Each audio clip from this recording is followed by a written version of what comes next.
ఒకవైపు కాంగ్రెస్ ఏమో శూన్య హస్తాలు శుష్క ప్రియాలు అన్నట్టు వాళ్ళేమో నోరు మెదపకుండా కార్యాచరణ లేకుండా వాళ్ళు పూర్తి స్థాయిలో క్రియాహీనంగా వాళ్ళు ఉంటే, ఇంకోవైపు బీజేపీ గత 10 సంవత్సరాలు తెలంగాణ గిట్టకుండా తెలంగాణ పేరేమో పడది అన్నట్టు అడుగడుగున అవమానించింది. తెలంగాణ పుట్టుకను కూడా అవమానించిందే ఈ ప్రధానమంత్రి మోడీ గారు. అందుకే తెలంగాణకి అడుగడుగున తెలంగాణ మీద ప్రశ్నిస్తేనే పగబట్టినట్టు వ్యవహారం చేసిన బీజేపీకి కూడా ప్రజాక్షేత్రంలో బుద్ధి చెప్పాలి. పురిట్లోనే ఆనాడు తొలిద్రోహం చేసి 7 మండలాలు గుంజుకొని విద్యుత్ ప్రాజెక్టులు గుంజుకొని అక్కడి నుంచి మొత్తం ద్రోహాలు దోకాల పరంపరను ప్రారంభించిందే బీజేపీ. విభజన హామీలు నెరవేర్చింది బీజేపీ. నీతి ఆయోగ్ 24,000 కోట్లు ఇవ్వండి మిషన్ భగీరథకి, మిషన్ కాకతీయకని చెప్పినా ఒక్క పైసా ఇయ్యనిది బీజేపీ. అదేవిధంగా కాజీపేట కోచ్ ఫ్యాక్టరీని కథం పట్టించింది బీజేపీ. గిరిజన యూనివర్సిటీని ఏళ్ల పాటు పెండింగ్ లో పెట్టి మొన్న ఎన్నికల కోసం అని చెప్పి మొన్న బయటకు తీసుకొచ్చినట్టు చేసి యాక్టింగ్ చేస్తున్నది బీజేపీ. ఆదివాసీ బిడ్డలకు, గిరిజన బిడ్డలకు అన్యాయం చేసిందే బీజేపీ.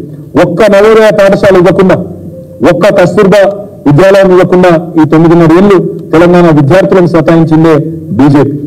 ఐటీఐఆర్ ను రద్దు చేసి తెలంగాణ యువత నోట్లో మట్టి కొట్టింది బీజేపీ. కృష్ణా జలాల్లో వాటా తేల్చకుండా, ఒక్క ప్రాజెక్టు జాతీయ హోదా ఇవ్వకుండా, కనీసం ట్రిబ్యునల్ కూడా నీటి వాటాల పంపిణీ తేల్చకుండా తెలంగాణ రైతుల నోట్లో మట్టి కొట్టింది బీజేపీ. జాతీయ హోదా ఇవ్వకుండా మట్టి కొట్టింది బీజేపీ. రైతుల మోటార్లకు మీటర్లు పెట్టాలని చెప్పి మెడ మీద కత్తి పెట్టిందే తెలంగాణ రైతాంగం మీద పగబట్టిందే బీజేపీ. బొగ్గుబాయిల్ని వేలమేసి సిరివెలుగుల సింగరేణిని చీకట్లోకి నెట్టాలని ప్రయత్నం చేసిందే బీజేపీ. ఆదిలాబాద్ లో సిమెంట్ కార్పొరేషన్ ఆఫ్ ఇండియాని తెరుస్తామని చెప్పి అమిత్ షా స్వయంగా వచ్చి నమ్మబలికి తుక్కు కింద అమ్మేసింది ఇదే బీజేపీ ప్రభుత్వం.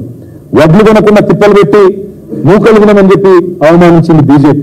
ఇంకా చెప్పాలంటే చాలా ఉన్నాయి. హైదరాబాద్ లో మెట్రోకు నయా పైసం సహాయం చేయలేదు. 157 మెడికల్ కాలేజీలు దేశంలో ఇచ్చినా ఒక్కటి మనకి ఇవ్వలేదు. ఒక్క నవోదయ పాఠశాల ఇవ్వలేదు. ఇక అందుకే నేను చెప్పేది, మత విద్వేషం తప్ప చేసిన మంచి పని ఒక్కటి కూడా లేదు.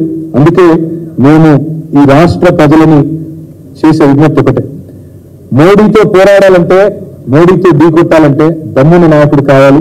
ఆ నాయకుడు కేసీఆర్ గారు. మొత్తం దేశంలోని అన్ని పార్టీలు మరి మాట్లాడినప్పుడు కూడా ఆనాడు పౌరసత్వ సవరణ బిల్లును, సిటిజన్ అమెండ్మెంట్ యాక్ట్ ను నిర్ద్వందంగా వ్యతిరేకించింది బీఆర్ఎస్. మన యూనిఫామ్ సివిల్ కోడ్ అనే ప్రస్తావన వస్తే పూర్తి స్థాయిలో దాన్ని తిరస్కరించింది బీఆర్ఎస్. మోడీ సర్కార్ నల్ల చట్టాలు తెచ్చి వ్యవసాయానికి పూర్తి స్థాయి ఒక ద్రోహం చేసే ప్రయత్నం చేసి రైతుల మీద కత్తి పెడితే ఆనాడు ఆ 3 నల్ల చట్టాలను వ్యతిరేకిస్తూ పార్లమెంటులో ఓటు వేసింది బీఆర్ఎస్. ఎన్నో సందర్భాల్లో ఈ వికృత విద్వేష రాజకీయాలను, మతం పేరిట జరిగే ప్రయత్నాలను నిర్ద్వందంగా అడ్డుకున్నది బీఆర్ఎస్. మోడీని ఢీకొన్నది బీఆర్ఎస్.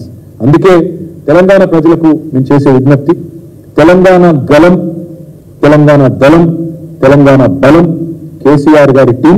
అందుకే ఈ పార్టీ ఖచ్చితంగా ఎంపీలు అక్కడ ఉంటేనే మన ప్రయోజనాలు పరిరక్షించబడతాయి. 2 జాతీయ పార్టీలు కూడా అవసరమైతే కుమ్మక్కై రాజకీయం చేస్తాయి. అవసరమైతే అండర్స్టాండింగ్ కూడా వచ్చిన ఆశ్చర్యం లేదు. పోయినసారి కరీంనగర్ లో, నిజామాబాద్ లో ఇంకా చాలా చోట్ల ప్రయత్నాలు చేసినారు.